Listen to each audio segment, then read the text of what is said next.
నమస్తే. ఈ మధ్యకాలంలో మనం చూస్తూ ఉన్నాం, పెళ్లికి ముందే చాలామంది రిలేషన్షిప్లో ఉంటూ ఉన్నారు. అదేవిధంగా వాళ్ళ మధ్య తీవ్రమైనటువంటి విభేదాలు వస్తూ ఉన్నాయి.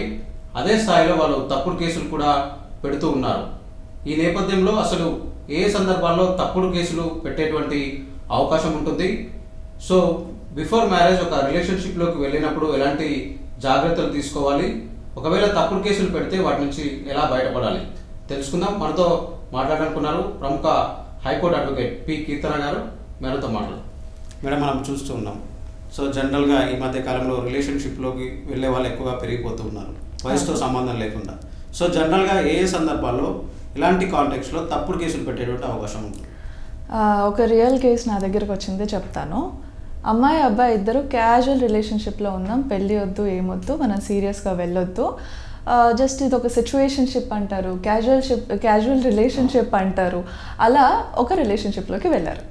తర్వాత ఈ అమ్మాయి ప్రెగ్నెంట్ అయింది, బాయ్ ఫ్రెండ్కి ప్రెగ్నెంట్ అయిందని తెలిసి అయ్యో ఇప్పుడు నా వల్లే కదా అయింది, మేము పెళ్లి చేసుకోవాలని అనుకోకపోయినా కూడా సరే ఇంకా నా వల్లే కదా కొంచెం సీరియస్ రిలేషన్షిప్లోకి వెళ్ళిపోదాం అనుకున్నారు.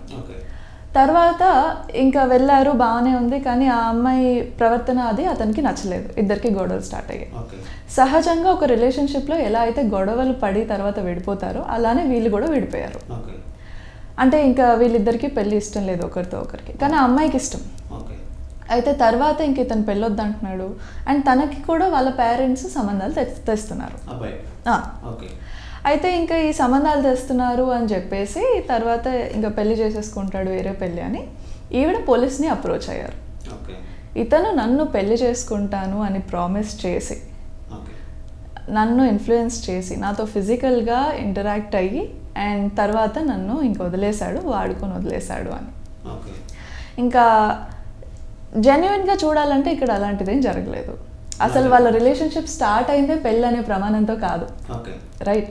సో ఇలాంటి కేసులో అతను వస్తే మనం అతనికి రెమెడీస్ చెప్పాం. ఫస్ట్లోనే మీరు అసలు పెళ్ళే చేసుకోకూడదు అనే ప్రూఫ్స్ ఉంటాయి కదా, చాట్స్ ఆర్ ఫోన్ కాల్స్, అవన్నీ కూడా తీసి పెట్టుకోండి, ఆ పోలీస్ ఆఫీసర్కి చూపించండి. అండ్ ఇది ఇంకా కేసు జరుగుతుంది, బట్ యాక్చువల్గా ఆ పర్సన్ కూడా ఏం చేయొచ్చు అంటే పోలీస్ ఆఫీసర్కి చూపిస్తే ఆ పోలీస్ ఆఫీసర్ ఒకవేళ ఆనెస్ట్ అయితే ఎఫ్ఐఆర్ చేయరు, బికాస్ జెన్యున్లీ ఇది తెలిసిపోతుంది ఇట్స్ అ ఫాల్స్ కేస్ అని, రైట్? సో అలాగా ఇంకా ఫాల్స్ కేస్ పెట్టరు. బట్ లేదు ఆ పోలీస్ ఆఫీసర్ ఆనెస్ట్ కాదు, ఆర్ అతనికి దీని మీద ఎంక్వైరీ అవసరం లేదు అసలు కేసే పెట్టాలి అని అనిపిస్తే కేసు పెట్టిన తర్వాత తనకు ఉండే రెమెడీస్ ఎలాంటివి అంటే తను యాంటిసిపేటరీ బెయిల్ తీసుకోవాలి.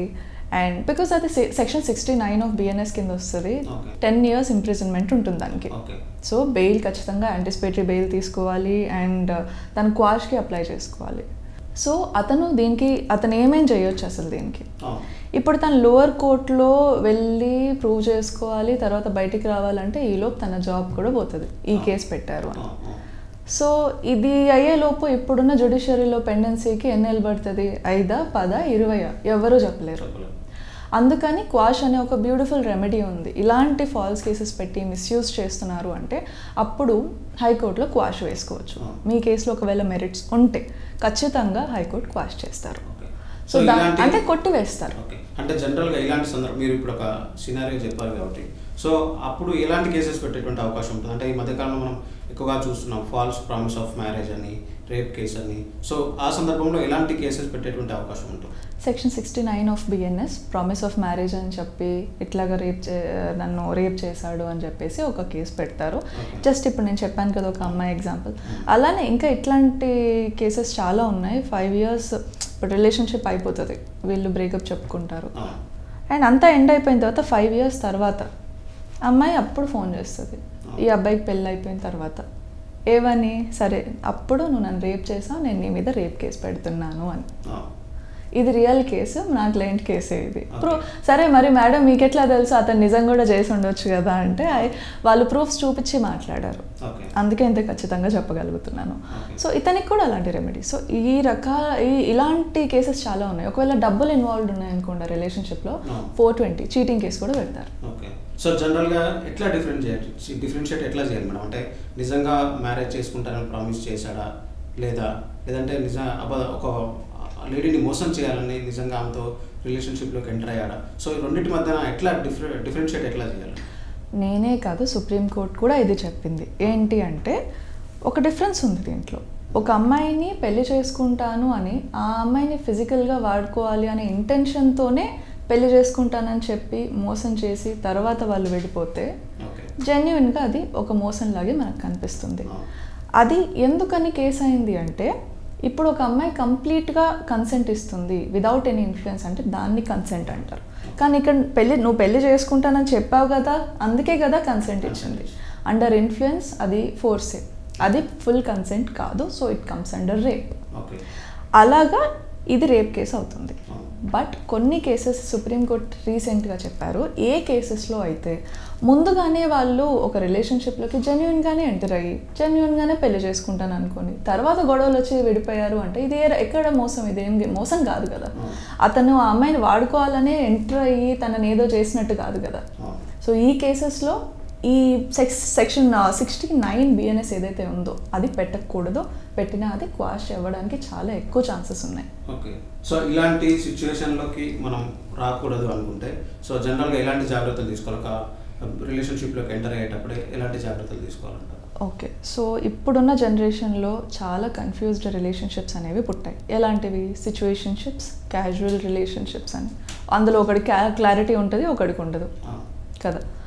ఆ అమ్మాయి క్లారిటీ ఉంటే అబ్బాయికి ఉండదు, అబ్బాయికి ఉంటే అమ్మాయికి ఉండదు. సో ఇది వెళ్ళకూడదా వీటిల్లోకి అనే దాంట్లోకి నేను వెళ్ళట్లేదు, దట్ ఈస్ పర్సనల్ ఒపీనియన్. కానీ వెళ్తే మాత్రం అట్మోస్ట్ క్లారిటీతో వెళ్ళాలి. ఒకరి క్లారిటీ లేదంటే అక్కడే క్లాష్ స్టార్ట్ అయిపోతుంది. వీళ్ళు ఒకవేళ రేపు మీ మీద యాక్షన్ తీసుకోవాలంటే తీసుకోవచ్చు. అందుకని అట్మోస్ట్ అసలు వెళ్ళడమే సీరియస్ రిలేషన్షిప్స్లోకి వెళ్తే better. After a lot of enquiry ఒక 1 or 2 years ట్రావెల్ చేసి ఫ్రెండ్స్ లాగా తర్వాత వెళ్తే ఈ పర్సనల్ అని మీకు అర్థమవుతుంది కదా. తర్వాత వెళ్తే మీకు ఛాన్సెస్ తగ్గించుకున్న వాళ్ళు అవుతారు ఫ్యూచర్లో ఇలాంటి ప్రాబ్లమ్స్కి. అండ్ ఇది ఒకటి అయితే సీరియస్ కాకుండా లేదు మేము క్యాజువలే వెళ్తాము అంటే మేక్ ష్యూర్ దాట్ మీ ఇద్దరికీ కూడా అట్మోస్ట్ క్లారిటీ ఉండాలి మీరు దేంట్లోకి వెళ్తున్నారని. అండ్ ప్రతిదానికి అఫ్కోర్స్ ఇప్పుడు ఒక రిలేషన్షిప్లోకి వెళ్తే ప్రూఫ్స్ అనేది కలెక్ట్ చేసుకోవడం మొదలు పెడితే అది జెన్యున్గా ఉండలేరు మీరు కూడా. కానీ స్టిల్ అలాంటివి ఏమైనా చాట్స్లో ఉంటే ఉండేలా చూసుకుంటే బెటర్. సో దాట్ రేపు ఇలాంటి సిచ్యువేషన్ వచ్చినప్పుడు ఇవి చూపిస్తే మీకు అట్లీస్ట్ రిలీఫ్స్ ఉంటాయి. ఓకే, సో మీరు చెప్పినట్టు మనీ మ్యాటర్స్ వస్తే ఈ కేసెస్ చాలా కాంప్లికేటెడ్ అవుతూ ఉంటాయి. సో జనరల్గా ఇద్దరి మధ్యన ఈ మనీ ట్రాన్సాక్షన్కి సంబంధించి సో ఎలాంటి జాగ్రత్తలు తీసుకోవాలంట? సో జనరల్ మెయిన్ వచ్చేసి క్యాష్గా అస్సలు ఇవ్వద్దు. ఇప్పుడు అమ్మాయి అబ్బాయి రిలేషన్షిప్స్లో ఉన్నారు అంటే వాళ్ళ మధ్య చాలా వరకు ఇద్దరు పెట్టుకుంటారు, కలిసి తిరుగుతారు, బాగానే ఉంటుంది. అది ఎవరు క్లెయిమ్ చేసుకోవడానికి ఉండదు, చేసుకోకూడదు. కానీ అప్పు తీసుకుంటూ ఉంటారు వీళ్ళు, ఇంకా సెటిల్ అయ్యి ఉండరు పాపం. వాళ్ళ పేరెంట్స్ దగ్గర నుంచి అప్పు తెచ్చిచ్చి ఉంటారు, నేను నీకు మళ్ళీ ఇచ్చేస్తా అని తీసుకుంటారు. బ్రేకప్ అయిపోయిన తర్వాత అతను ఇవ్వను అంటాడు. ఇట్లాంటివి ఏమైనా జరుగుతాయి. ఇలాంటివి జరగకుండా ముందుగానే క్యాష్ కాకుండా బ్యాంక్ ట్రాన్సాక్షన్, ఫోన్పే ఉన్నాయి ఇప్పుడు యాక్చువల్గా అన్నీ అవే జరుగుతున్నాయి ఎలాగో, బట్ చేసుకోండి. అండ్ మేక్ ష్యూర్ మీరు కొంచెం చాట్ చేయండి ఈ విషయం గురించి. సరే మరి నువ్వు నాకు ఎప్పుడు ఇస్తావు, ఇట్లాంటివి డైరెక్ట్ మాట్లాడడం కంటే కాల్ ఆర్ చాట్లో మీరు మాట్లాడారు, బ్రేకప్ అయిన తర్వాత మాట్లాడినా వాడేం అబద్ధం చెప్పరు కదా, నేను ఇవ్వననే అంటాడు కదా. సో అవి కాల్ ఆర్ చాట్లో పెట్టుకుంటే ఒక ప్రూఫ్ అనేది దొరుకుతుంది కదా, ఇతను నా దగ్గర ఈ రీజన్ కోసం తీసుకున్నాడు, ఇప్పుడు ఇవ్వనంటున్నాడు అని. సో యాక్షన్ తీసుకోవడానికి ఛాన్స్ ఉంటుంది. సో జనరల్గా ఇప్పుడు సో ఎలాంటి రిలేషన్షిప్ని లివ్ ఇన్ రిలేషన్షిప్ అనుకోవచ్చు? అంటే చాలామంది ఒక 1 year లోపే విడిపోతూ ఉంటారు, కొందరు 1 year తర్వాత కూడా కలిసి ఉంటూ ఉంటారు. సో జనరల్గా ఎలాంటి వాటిని మనం లివ్ ఇన్ రిలేషన్షిప్ అనుకోవచ్చు? మీరు ఇంతవరకు చెప్పినట్టు క్యాజువల్ రిలేషన్షిప్ అనుకోవచ్చు. క్యాజువల్ అనేది ముందుగానే వాళ్ళు అనుకొని వెళ్తారు, అది 3 months 1 year వాళ్ళకే తెలుసు, వాళ్ళు కూడా డిసైడ్ చేసుకుంటూ ఉంటారు. అయితే ఒక్కోసారి క్యాజువల్ రిలేషన్షిప్స్ సీరియస్ రిలేషన్షిప్స్గా కూడా మారుతూ ఉంటాయి. ఇప్పుడు ఈ జనరల్గా అయితే క్యాజువల్ రిలేషన్షిప్స్ అనేది షార్ట్ టర్మ్కే పెట్టుకుంటూ ఉంటారు. అండ్ సీరియస్ రిలేషన్షిప్స్ అయితే అది మనం లివ్ ఇన్ రిలేషన్షిప్ ఎన్ని ఇయర్స్ ఉంటేనే అది లివ్ ఇన్ రిలేషన్షిప్ అనడానికి లేదు. అది 1 year 3 years ఎన్ని ఇయర్స్ అయినా living together is a living relationship. So జనరల్గా లివింగ్లో ఒకవేళ కొంత టైం ఎక్కువసేపు గడిపి ఉంటే ఒక 5 years అట్లా, సో వాటిని మనం ఎక్కువ లివింగ్ లాగా కన్సిడర్ చేసి సో ఆ సందర్భాల్లో కూడా ఇలాంటి రేప్ కేసెస్ ఇవి కూడా పెట్టేటువంటి అవకాశం ఉంటుందా, లేదంటే లివింగ్లో ఉన్న వాళ్ళకి ఇలాంటి కేసెస్ పెట్టేటువంటి అవకాశం తక్కువగా ఉంటుందా? అలా ఏం ఉండదండి. అది లివ్ ఇన్ ఉన్నా, లాంగ్ డిస్టెన్స్ రిలేషన్షిప్లో ఉన్నా కూడా ఒకవేళ నిజంగా ఫోర్సబుల్గా పెళ్లి చేసుకుంటానని చెప్పేసి ఆమె కన్సెంట్ లేకుండా, పెళ్లి చేసుకుంటానని చెప్పకపోయినా ఆవిడ కన్సెంట్ లేకుండా చేస్తే అది రేపే అవుతుంది. 1 year ఉన్నారా 5 years ఉన్నారా డజంట్ మ్యాటర్, పెట్టేయచ్చు. కానీ అది ఫాల్స్ కేస్ పెడుతున్నారు ఈవిడ, అలా ఏం జరగలేదు అంటే పెట్టొచ్చా, పెడుతూ ఉంటారా అంటే పెడుతూ ఉంటారు. కానీ దానికి లీగల్గా రెమెడీస్ కూడా ఉంటాయి. లైక్ ఎసైడ్, క్వాష్ అవన్నీ చెప్పాను కదా అవి. సో జనరల్గా ఒక ఫాల్స్ కేసు పెడితే సో ఫస్ట్ స్టెప్ ఏం చేయాలి మేడం అంటే, సో ఇప్పుడు మీరు ఒకవేళ చాలా సందర్భాలు మనం చూస్తుంటాం, లేడీ ఆఫీస్కి వెళ్ళి అతని పైన గొడవ చేయడం కానివ్వండి, కంప్లైంట్స్ ఇవ్వడం, జాబ్ నుంచి తీసేయడం అని, సో ఇవి కూడా మనం కన్సిడర్ చేస్తారా ఫాల్స్ కేసు పెట్టినప్పుడు? ఫాల్స్ కేసు పెట్టినప్పుడు మనం ఫస్ట్ తీసుకోవాల్సిన స్టెప్స్ ఏంటి అంటే, ఆవిడ పెట్టిన ఎలిగేషన్స్ ఏవైతే ఉన్నాయో వాటికి అగెయిన్స్ట్గా మా దగ్గర ఫోన్లోనూ ఏమైనా ప్రూఫ్స్ ఉన్నాయా, ఇవి చూపిస్తే యూజువల్గా ఇన్వెస్టిగేషన్ టైంలోనే పోలీస్ ఆఫీసర్స్ ఫస్ట్ ఆనెస్ట్ అయితే అసలు ఎఫ్ఐఆర్ఏ చేయరండి అవి చూపిస్తే. బట్ లేదు అనుకుంటే, లేదు వాళ్ళు ప్రొసీడ్ అవుతున్నారు అంటే ఇన్వెస్టిగేషన్ టైంలో అయినా కేసు నుంచి మిమ్మల్ని తీసేసే పవర్ వాళ్ళకు ఉంటుంది ఆ ప్రూఫ్స్ మీరు చూపిస్తే. బట్ అన్ఫార్చునేట్లీ అంత జెన్యున్గా చాలా తక్కువ మంది పోలీస్ ఆఫీసర్స్ నాకు కనిపిస్తున్నారు నా క్లయింట్స్ అప్రోచ్ అయిన వాళ్ళల్లో. సో ఛార్జ్ షీట్ స్టేజ్ అయిపోయింది అనుకోండి, అప్పుడు ఇంకా అది ముందైనా తర్వాత అయినా యాంటిసిపేటరీ బెయిల్ అయితే ఎలాగో తీసుకోవాలి. అది కాకుండా ఛార్జ్ షీట్ ఫైల్ చేయడం అయిపోతే ఆర్ అంతకుముందు నిజంగా గుడ్ గ్రౌండ్స్ ఉంటే క్వాష్ ఫైల్ చేయొచ్చు. అంటే మీరు మొత్తం ట్రయల్లో మిమ్మల్ని మీరు నిర్దోషిగా ప్రూవ్ చేసుకునే ప్రాసెస్లో వెళ్తూ ఉండగా అక్కడి దాకా వెళ్ళే అవసరం లేకుండా ఇప్పుడే కేసుని కొట్టివేసే ప్రయత్నం చేయొచ్చు త్రూ క్వాష్. మీ కేసులో ప్రాపర్ మెరిట్స్ ఉంటే క్వాష్ అవుతుంది. సో ఎట్లా ఉంటుంది అంటే క్వాష్ ప్రాసెస్ ఎట్లా ఉంటుంది, దానికి ఎంత టైం పడుతుంది, ఏంటి ఎట్లా ఉంటుంది? ఇప్పుడు లోయర్ కోర్టులో పెండెన్సీ మనం చెప్పినట్టు 5 ఏళ్ళు 10 ఏళ్ళు ఇట్లా పడుతూ ఉంటుంది కదా.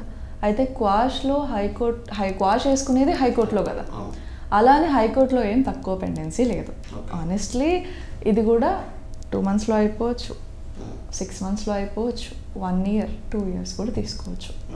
కానీ కొంతమంది జడ్జెస్ ఫాస్ట్గా డిస్పోజ్ చేసే వాళ్ళు ఉంటారు. అండ్ మీ దాంట్లో నిజంగా సూపర్ గ్రౌండ్స్ ఉన్నాయంటే మీకు అసలు 2 monthsలో కూడా అయిపోయే ఛాన్సెస్ ఉంటాయి. అండ్ అంటే నేను చేసిన కేసెస్లో కూడా కొన్ని 2 monthsలోనే అయిపోయిన కేసెస్ ఉన్నాయి. ఓకే, సో అట్లాగా క్వాష్ ప్రాసెస్ అంటారా, ఇక క్వాష్కి డిఫరెంట్ గ్రౌండ్స్ ఉంటాయి. ఒకరు తప్పుడు ఉద్దేశంతో హెరాస్ చేయడం కోసమే ఇట్లా ఈ కేసు పెట్టారు అనేది ఒక గ్రౌండ్. లేదంటే అసలు ఈ కేసులో ఎవిడెన్స్ లేదు, అసలు చూస్తే ఏవైతే అలిగేషన్స్ పెట్టారో వాటిలో ఒక ఆఫెన్సే లేదు. సపోజ్ కీర్తన వాళ్ళ ఇంటికి వెళ్ళింది, ఇందులో ఆఫెన్స్ ఏంటండి? There is no offence, but complaint అలా రాసాం, క్వాష్ చేయొచ్చు, దెర్ ఇస్ నో ఆఫెన్స్. కాబట్టి ఇలా చాలా గ్రౌండ్స్ ఉన్నాయి. ఈ గ్రౌండ్స్ మీ కేసులో ఉండాలి. ఉంటే అప్పుడు అవతల సైడ్ వాళ్ళకి మనం క్వాష్ ఫైల్ చేసిన తర్వాత అవతల సైడ్ వాళ్ళకి పర్సనల్ నోటీస్ అనేది ఇస్తారు. వాళ్ళు వచ్చే వాదనలు వాళ్ళవి కూడా వాదనలు వింటారు. వాళ్ళు రాకపోతే వాళ్ళు లేని పక్షాన మామూలుగా కేసు రికార్డ్ చూస్తారు, మన ఆర్గ్యుమెంట్స్ చూసి మెరిట్స్ ఉంటే క్వాష్ చేస్తారు. ఓకే, సో జనరల్గా ఏంటి మేడం అంటే ఒక రిలేషన్షిప్లో ఉన్న లేడీ కేసు పెడితే సో ఆ అబ్బాయికి సంబంధించిన జాబ్ నుంచి తీసేయడం కానివ్వండి, సో అదే ప్రైవేట్ ఆర్ గవర్నమెంట్ ఏదైనా, సో నిజంగా అలాంటి ప్రాసెస్ ఏమైనా ఉంటుందా? గవర్నమెంట్ జాబ్ నుంచి తొలగించడం అనేది ఏమైనా ఉంటుందా ఒకవేళ అబ్బాయి పైన కేసెస్ ఏమైనా నమోదవుతాయి ఫ్యామిలీ ఇష్యూస్కి సంబంధించి? ఓకే, ఇప్పుడు ఫ్యామిలీ ఇష్యూస్కి సంబంధించి కొన్ని కంపెనీస్లో, ఇప్పుడు నేను ఫస్ట్ ప్రైవేట్ కంపెనీస్ గురించి మాట్లాడితే, ప్రైవేట్ కంపెనీస్లో ఒక ఎఫ్ఐఆర్ అనేది ఒక పర్సన్ మీద రిజిస్టర్ అవుతాయి. అతను జాబ్ హోల్డర్ కాదు, జాబ్ సర్చ్లో ఉన్నాడు అంటే దాని బ్యాక్గ్రౌండ్ వెరిఫికేషన్ చేస్తుంది కదా most of the company. So వాళ్ళకి మ్యాక్సిమం ఇంకా ఎఫ్ఐఆర్ ఉంది తన మీద అని జాబ్ ఇవ్వరు. లేదు ఆల్రెడీ జాబ్ చేస్తున్నాడు ఇప్పుడు కేసు పెట్టారు అంటే కొన్ని కంపెనీస్ కన్సిడర్ చేస్తాయి, ఇట్లా ఎఫ్ఐఆర్ పెట్టారు ఇంకా లెట్ సస్పెండ్ హిమ్ అనో రిమూవ్ హిమ్ అనో వాళ్ళ కంపెనీ రూల్స్కి తగ్గట్టు చేస్తారు. బట్ లేదు కొన్ని కంపెనీస్ ఉన్నాయి ఏవైతే ఇది ఎఫ్ఐఆరే కదా, ప్రూవ్ అయిన తర్వాత మనం యాక్షన్ తీసుకుందాం, ఇలాంటి ఫాల్స్ ఎఫ్ఐఆర్స్ చాలా వస్తూ ఉంటాయని కొన్ని కంపెనీస్ నమ్ముతాయి. అవి పెద్ద పట్టించుకో. So it totally depends on the company and its rules. ఇంకా గవర్నమెంట్ ఎంప్లాయీ అయితే ఆ టైప్ ఆఫ్ గవర్నమెంట్ జాబ్లో ఉండే సర్వీస్ రూల్ ప్రకారం చేస్తారు. బట్ ఇప్పుడు ఒక గవర్నమెంట్ ఎంప్లాయీ ఎక్కువ రోజులు అంటే 1 day 24 hours కంటే ఎక్కువ ఉన్నారు రిమాండ్లో అంటే అప్పుడు జాబ్ పోయే అవకాశాలు ఎక్కువ ఉంటాయి. మెయిన్లీ సస్పెన్షన్ అయితే ఈజీగానే రావచ్చు. ఓకే, సో రిలేషన్షిప్లో గొడవ అయినప్పుడు సో నిజంగానే అమ్మాయి పైన అటాక్ జరిగిందో లేదంటే వేధించడం నిజంగానే ఫాల్స్ ప్రామిస్ ఆఫ్ మ్యారేజ్ చేసి జరిగింది అనుకోండి, సో కేసు ఆ రిలేషన్షిప్లో ఉన్నప్పుడే వాళ్ళు పెట్టారా, లేదంటే ఎండింగ్ అయిన తర్వాత పెట్టచ్చు, లేదంటే కొంత గ్యాప్ తీసుకొని పెట్టచ్చు, ఏమైనా టైం లిమిట్ ఏమైనా ఉంటుందా ఈ రేప్ కేసు పెట్టడానికి కానీ ఇలాంటి వాటి? రిలేషన్షిప్లో ఉన్నప్పుడా తర్వాత అప్పుడా అనేది మ్యాటర్ కాదు. ఎప్పుడైనా అది ఇన్సిడెంట్ జరిగిన తర్వాత పెట్టాలి. అలానే ఎక్కువ డిలే చేయకూడదు. Because delay is also very good ground for quash. అంటే డిలే అవుతే చాలా అన్రీజనబుల్ డిలే ఉంది ఎఫ్ఐఆర్ చేయించడానికి అంటే డెఫినెట్లీ అంత డిలే ఉందంటే ఏంటి, ఏదో తర్వాత వాడుతున్నారు వీళ్ళు ఈ కేసుననే కదా, అప్పుడు క్వాష్ చేస్తూ ఉంటారు. సో అందుకని మేక్ షూర్ మీరు ఒకవేళ నిజమైన విక్టిమ్ అయితే ఎక్కువ డిలే చేయకుండా ముందుగానే కేసు పెట్టండి. సో ఫాల్స్ కేసు అని ఒకసారి తేలిందంటే సో వాళ్ళు ఆల్రెడీ మానసికంగా కొంత క్షోభ అనుభవించి ఉంటారు. సో కొందరు సో వాళ్ళకి నిజంగానే న్యాయస్థానం శిక్ష విధించాలని కూడా అనుకుంటూ ఉంటారు. సో వాళ్ళకి ఎలాంటి రెమెడీస్ ఉంటాయి అంటే కాంపెన్సేషన్ పరంగా కానీ సివిల్ కానీ క్రిమినల్ కానీ ఎట్లా ఉంటుంది పరిస్థితి? సో ఒక ఫాల్స్ కేసు ఒక ఉమెన్ కానీ మ్యాన్ కానీ ఎవరైనా సరే పెడితే తర్వాత ఈ ఫాల్స్ కేసు నేను ఎంత అనుభవిస్తున్నానో మరి వీళ్ళకి ఏంటి అని ఉంటుంది కదా, ఖచ్చితంగా వాళ్ళ మీద కూడా మీరు యాక్షన్ తీసుకోవచ్చు. కాకపోతే మీరు ముందు మీ మీద కేసు క్వాష్ అయి ఉండాలి, లేదంటే ప్రాపర్గా అక్విటల్ అయి ఉండాలి. ఓకే, అక్విటల్ అంటే నిర్దోషిగా మీరు బయటకు వచ్చి ఉండాలి. ఆ కేసు మీ మీద లేని టైంలో అప్పుడు మీరు వీళ్ళ మీద క్రిమినల్ కేసెస్ పెట్టవచ్చు. బికాస్ ఒక పోలీస్ ఆఫీసర్కి తప్పుడు ఇన్ఫర్మేషన్ ఇవ్వడం అనేది ఆఫెన్సే, కోర్టులో తప్పుడు సాక్ష్యం చెప్పడం అనేది ఆఫెన్సే, అడుగడుగున ఆఫెన్సెస్ ఇవన్నీ. సో క్రిమినల్ కేసెస్ పెట్టవచ్చు అండ్ సివిల్ కేసెస్ కూడా కాంపెన్సేషన్ కోసం పెట్టచ్చు. బికాస్ ఎంతో పరువు నష్టం అయి ఉంటుంది, వీళ్ళకి జాబ్ పోయి ఉంటుంది, అవన్నీ ఎవరు తెస్తారు? అలా మీరు యాక్షన్ తీసుకోవచ్చు. ఇప్పుడు అంతా కూడా ఫోన్లోనే జరుగుతుంది, చాటింగ్ అయినా వాయిస్ కాల్స్ అయినా మనీ ట్రాన్స్ఫర్ అయినా. సో ఈ ఎలక్ట్రానిక్ ఎవిడెన్స్కి సంబంధించి కూడా చాలా జడ్జిమెంట్స్ వస్తూ ఉంటాయి, ఈ ఫాల్స్ కేసెస్ కానివ్వండి, ఇలాంటి ఫ్యామిలీ డిస్ప్యూట్స్లో. సో ఇలాంటి వాటికి సో వీటికి ఎంత ప్రాముఖ్యత ఉంది అంటే ఈ ఎలక్ట్రానిక్ ఎవిడెన్స్ సంబంధించి సో ఎంత ప్రాముఖ్యత ఉంది ఇలాంటి కేసెస్లో? ఒకప్పుడు electronic evidence like charts, call recordings ఇవన్నీ యాక్సెప్ట్ చేసేవాళ్ళు కాదు. కొంతమంది చేస్తారు, కొంతమంది చేయరు, అలా ఉండేది. కానీ ఇప్పుడు బిఎన్ఎస్, బిఎస్ఏ ఇవి కొత్త యాక్ట్స్ వచ్చాయి కదా, దీంట్లో మెయిన్గా చేసిన అమెండ్మెంట్స్లో ఇవి కూడా ఉన్నాయి. ఏంటి, ఎలక్ట్రానిక్ ఎవిడెన్సెస్ కూడా యాక్సెప్ట్ చేయాలి. అండ్ కొన్నిట్లో అయితే ఈవెన్ వీడియో కాల్ ద్వారా కూడా కోర్ట్ అటెండ్ అయ్యే ఇవి కూడా పెట్టారు facility. But yeah, electronic evidences అనేవి ఇప్పుడు యాక్సెప్ట్ చేస్తున్నారు, చెయ్యాలి అనేది లా. అయితే అన్ని కేసెస్లో కాదు, కొన్నిట్లో అసలు మీరు అది రికార్డ్ చేయడమే తప్పు అవుతుంది కదా.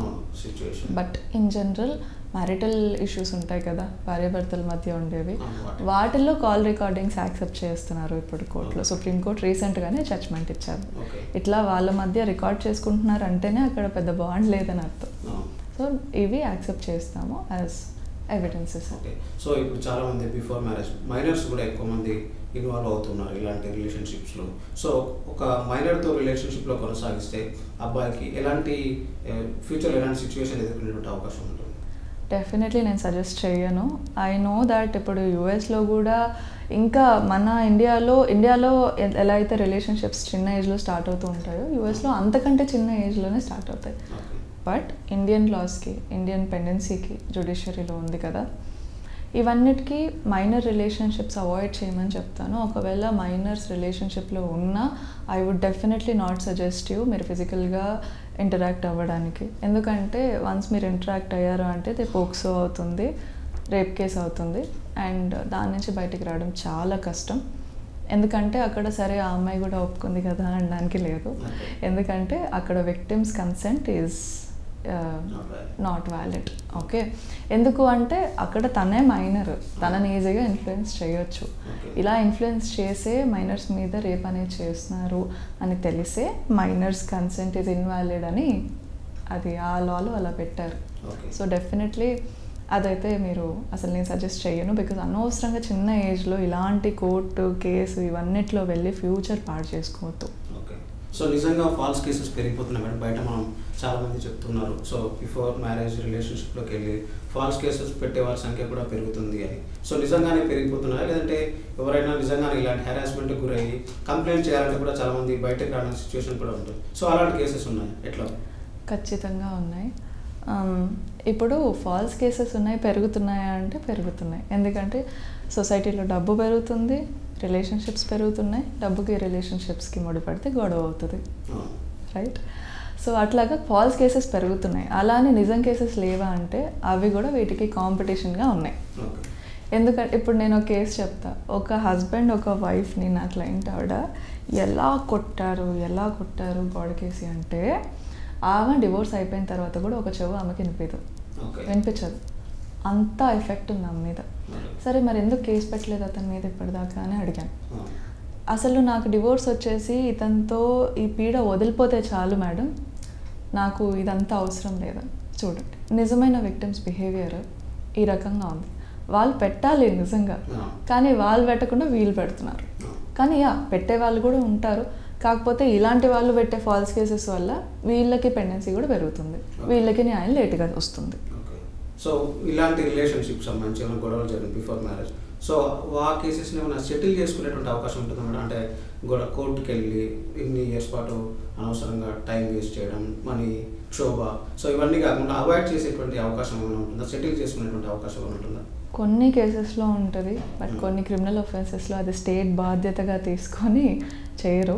బట్ స్టిల్ అక్కడక్కడ ఇండైరెక్ట్గా చేసేసుకుంటూ ఉంటారు. Even if the court doesn't అలా, కోర్ట్కి కూడా తెలియకుండా చేస్తూ ఉంటారు. ఓకే, సో వాటికి ఎలాంటి లీగల్ శాంక్టిటీ ఉండదు? లీగల్ శాంక్టిటీ అంటే ఇప్పుడు కోర్ట్ కొన్ని కేసెస్లో ఎక్కడైతే సివిల్ కేసెస్ ఉంటాయి ఇక్కడ బయట సెటిల్ చేసుకోవచ్చు. అది మేము సెటిల్ చేసుకున్నామని పార్టీస్ వెళ్ళి చెప్తే కోర్టు కూడా ఓకే అనుకుంటుంది. అది లీగల్ సెటిల్మెంట్ అది.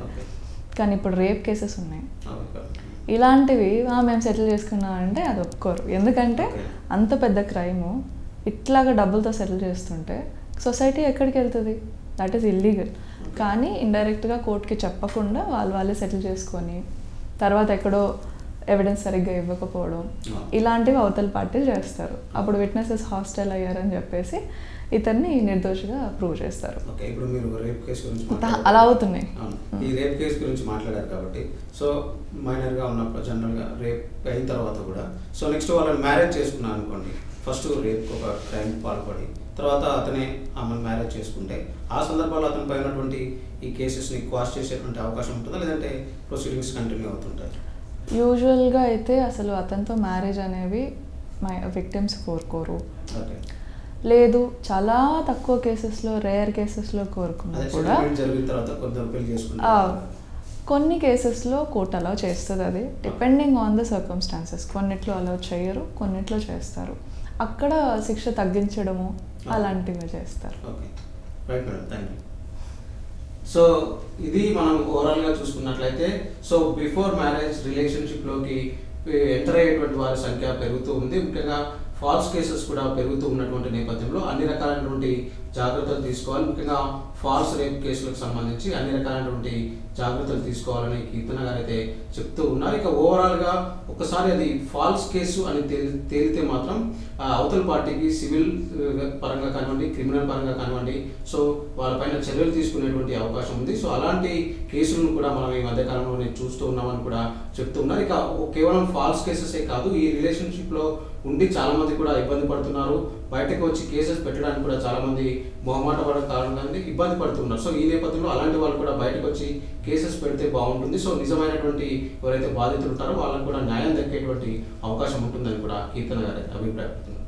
వీడియో జర్నలిస్ట్ మల్లిబాబుతో శ్రవణ్, ఏమైనా ఆంధ్రజ్యోతి, హైదరాబాద్.